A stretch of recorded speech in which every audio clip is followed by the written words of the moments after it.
Xin chào! Hôm nay mình sẽ nói cho bạn nghe về nhà bếp của mình. Hôm nay mình sẽ nói cho bạn nghe về nhà bếp của mình. Trong nhà bếp mình có rất nhiều đồ. Mình có nồi, đũa, muỗng, dao, thớt, tô,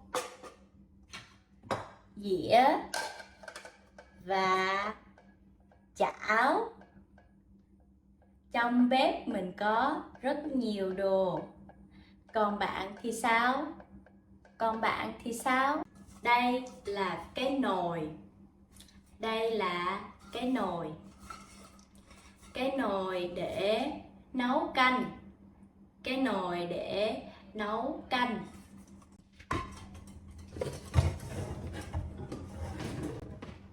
Đây là cái chảo. Đây là cái chảo. Đây là cái chảo. Cái chảo để chiên trứng. Chiên trứng. Cái chảo để chiên trứng. Cái chảo để xào. Cái chảo để xào.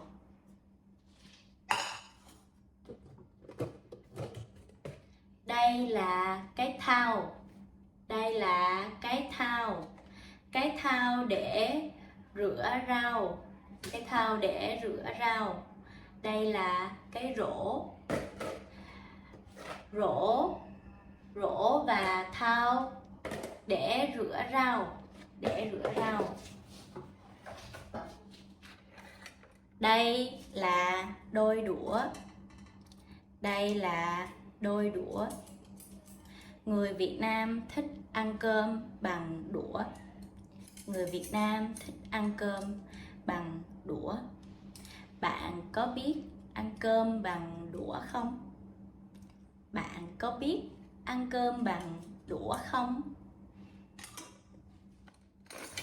Đây là cái muỗng. Đây là cái muỗng. Đây là cái muỗng. Mình thích ăn cơm bằng cái muỗng. Mình thích ăn cơm bằng cái muỗng. Đây là dao. Đây là dao. Dao để cắt. Dao để cắt đồ ăn. Có dao để cắt đồ ăn. Đây là cái dĩa. Đây là cái dĩa. Cái dĩa để đựng đồ ăn. Cái dĩa để đựng đồ ăn. Đây là cái tô. Đây là cái tô.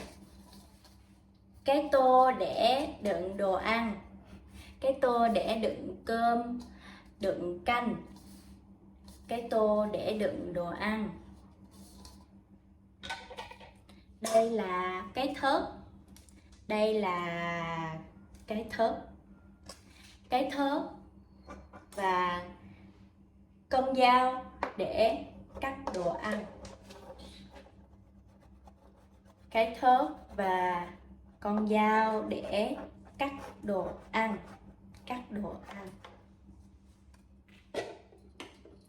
Đây là cái kéo. Đây là cái kéo. Đây là cái kéo. Cái kéo để cắt đồ ăn. Cái kéo để cắt đồ ăn. Bạn có thích nấu ăn không? Bạn có thích nấu ăn không? Mình rất thích nấu ăn. Mình rất thích nấu ăn. Đây là nồi cơm. Đây là nồi cơm điện. Nồi cơm điện. Đây là nồi cơm điện.